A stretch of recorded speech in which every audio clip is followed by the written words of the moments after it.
testing natin si Baby Ninja ni Boss Anli Padjak, no? So testing natin yung screamer bike niya. Ito yung pinaka favorite niya eh.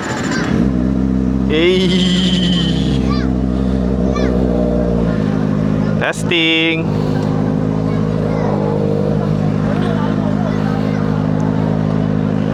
Launch controls mo? See? What?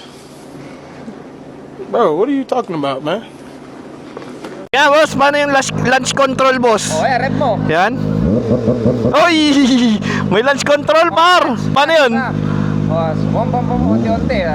Gagaan, tatakbo na yan. Paano pag binigla ko? Hindi ka ganun. Para mga hato. Noon ba? Yan. Ano ba mga? Wala. Yes. Okay. Oh my God! Testing natin mga par, tong Baby Ninja ni Boss Anli Padjak, no? Ito yung lagi natin napapanood natin eh. Ito yung pinaka unang binili niyang bike.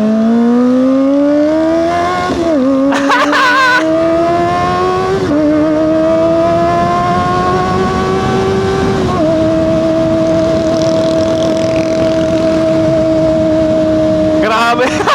Sobrang screamer mga par.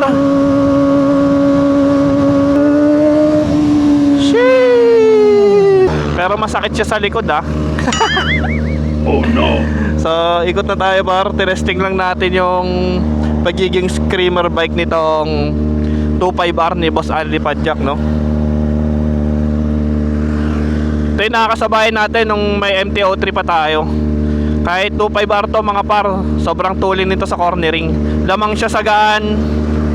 Then may power din naman kahit papano.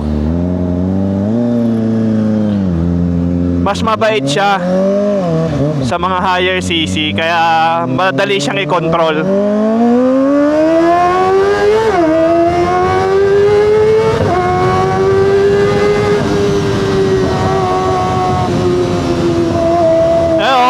Sobrang bait ng power niya mga par.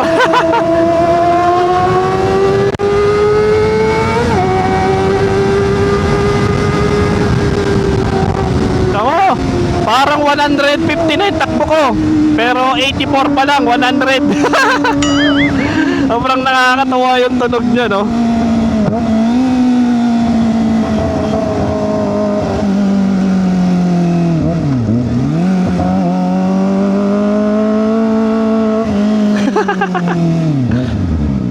Sheesh! Kala ko tumatakbo na ako ng 150. 50 lang pala. Solid. Kaya pala gustong gusto ni Boss Anli Padjak to, no? Nakakatuwa siyang gamitin. Sobrang gaan. Then screamer bike siya kasi inline 4. So yun guys, yung experience natin sa Ninja 25R ni Boss Anli Padjak. So patayin na natin.